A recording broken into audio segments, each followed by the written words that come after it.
Bayangkan hari paling gelap dalam sejarah umat Islam.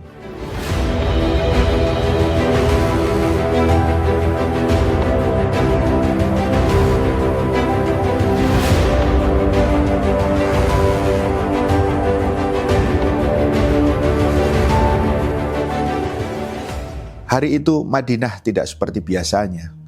Tidak ada senyum, tidak ada suara, yang ada adalah tangisan, kebingungan, dan ketakutan. Rasulullah SAW yang tercinta wafat. Para sahabat terguncang. Ada yang tidak percaya, ada yang terdiam. Bahkan Umar bin Khattab radhiyallahu anhu sampai berkata, siapa yang mengatakan Rasulullah SAW wafat akan aku potong tangan dan kakinya. Ini bukan sekedar duka. Ini krisis kepemimpinan. Ini ancaman perpecahan. Ini potensi runtuhnya umat Islam yang masih baru lahir. Di tengah kekacauan itu datanglah satu sosok tenang, tegas, dan jernih. Abu Bakar As-Siddiq radhiyallahu anhu. Ia masuk ke kamar Aisyah radhiyallahu anha, membuka kain yang menutupi wajah Rasulullah SAW yang tercinta. Menciumnya sambil kemudian menangis, lalu berkata, wahai Nabi Allah, engkau telah merasakan kematian yang telah Allah tetapkan. Dan Allah tidak akan mengumpulkan dua kematian atasmu. Kemudian Abu Bakar As-Siddiq keluar. Umar masih berbicara dengan emosi. Abu Bakar berkata, duduklah wahai Umar. Lalu beliau kemudian berpidato pendek tapi mengguncang sejarah. Barang siapa yang menyembah Muhammad, maka Muhammad telah wafat. Barang siapa yang menyembah Allah, maka Allah maha hidup dan tidak akan mati. Lalu ia membaca ayat yang artinya Muhammad itu hanyalah seorang Rasul. Telah berlalu sebelumnya para Rasul. Apakah jika ia wafat atau terbunuh, kalian akan berbalik ke belakang. Seketika umat sadar. Umar jatuh lemas. Kebenaran telah kembali, tauhid kembali tegak. Di sini kita belajar krisis pertama umat Islam diselesaikan dengan Al-Quran dan kepemimpinan. Tapi masalah belum selesai. Belum ada khalifah, belum ada pemimpin. Padahal ancaman sudah di depan mata. Ada kemurtadan, pemberontakan, perpecahan, dan juga hal-hal yang lain. Maka sahabat Ansor berkumpul di Saqifah Bani Sa'idah. Mereka bermusyawarah siapa yang akan memimpin umat setelah Rasulullah SAW wafat. Kaum Muhajirin mendengar. Abu Bakar, Umar, dan Abu Ubaidah segera menuju ke sana. Mari bayangkan suasananya, dua kelompok besar umat Islam dalam satu ruangan membahas kepemimpinan dengan potensi konflik yang sangat besar. Orang-orang Ansor kemudian berkata, kami adalah penolong Islam. Kami tentara Allah. Dari kami satu pemimpin, dari kalian satu pemimpin. Dua pemimpin, dua otoritas, dua pusat kekuasaan. Jika itu terjadi, umat akan dipastikan terbelah. Disinilah kecerdasan Abu Bakar radhiyallahu anhu terlihat. Ia tidak memulai dengan bantahan. Ia memulai dengan pujian. Wahai kaum Ansor, jasa kalian besar. Kalian adalah penolong agama Islam ini. Inilah strategi komunikasi yang luar biasa. Meredam emosi, mengakui keutamaan, baru sampai kemudianlah kepada kebenaran. Lalu Abu Bakar berkata, urusan ini dikenal pada orang Quraisy. Mereka adalah orang Arab yang paling diterima nasabnya. Ia tidak bicara tentang ego, ia bicara dengan dalil. Ia mengingatkan hadis Rasulullah SAW yang artinya bahwa kepemimpinan berada pada Quraisy selama mereka menegakkan agama. Ia juga kemudian menyebutkan di dalam Al-Quran yang artinya bahwa Muhajirin disebut sebagai As-Sadiqin. Al-Ansor itu kemudian disebut sebagai Al-Muflihun. Apa artinya? Keduanya mulia, tapi peran mereka berbeda.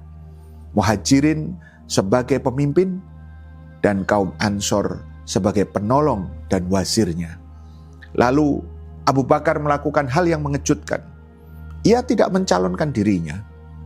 Ia berkata, aku usulkan kepada kalian dua orang ini, Umar bin Khattab dan Abu Ubaidah al-Jarrah.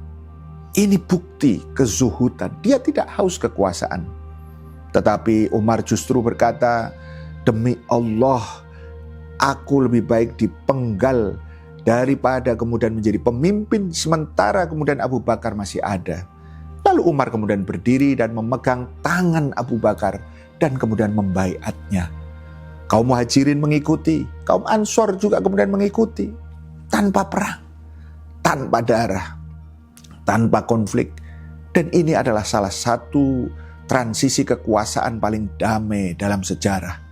Dan yang lebih menakjubkan, pengangkatan khalifah dilakukan sebelum pemakaman jenazah Rasulullah SAW yang mulia.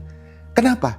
Karena para sahabat bersepakat mengangkat imam atau khalifah itu wajib. Ini bukan opini politik, ini ijma' sahabat ridwanullah alaihim. Mereka menunda pemakaman Nabi SAW demi memastikan ada pemimpin yang menegakkan hukum Allah, menjaga persatuan, mencegah kezaliman. Dan para ulama kemudian menegaskan, inilah dalil yang paling jelas tentang wajibnya kepemimpinan dalam Islam. Tanpa imam, tanpa seorang khalifah, maka masyarakat akan kacau, hukum tidak akan berjalan, kezaliman akan merajalela.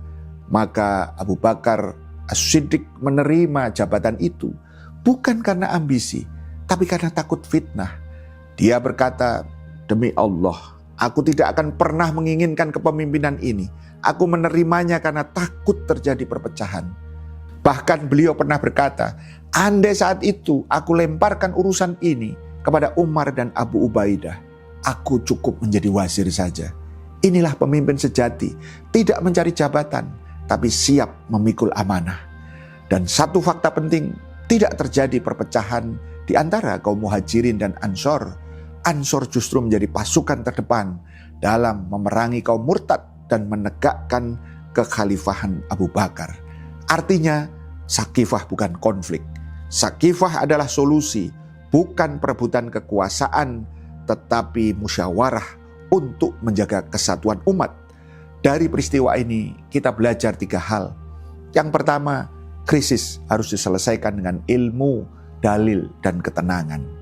Yang kedua, kepemimpinan di dalam Islam bukan ambisi, tapi adalah sebuah amanah. Dan yang ketiga, persatuan umat lebih penting daripada kemudian ego atau kepentingan kelompok.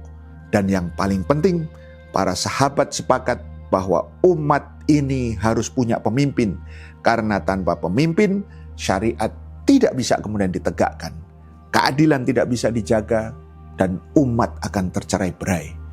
Sakifah Bani Sa'idah bukan sekedar peristiwa sejarah. Ia adalah pelajaran mahal tentang bagaimana umat ini menjaga persatuan di tengah krisis yang kemudian terjadi. Dari tangisan menjadi kepemimpinan, dari kekacauan menjadi kesatuan, dari duka menjadi kekuatan. Semua dimulai dari satu kalimat Abu Bakar As-Siddiq radhiyallahu anhu. Barang siapa yang menyembah Allah, maka Allah Maha Hidup dan tidak akan mati. Selama tauhid hidup, umat ini tidak akan mati. Dan selama ada ketaatan kepada syariat dan kepemimpinan yang adil, maka umat ini akan tetap berdiri.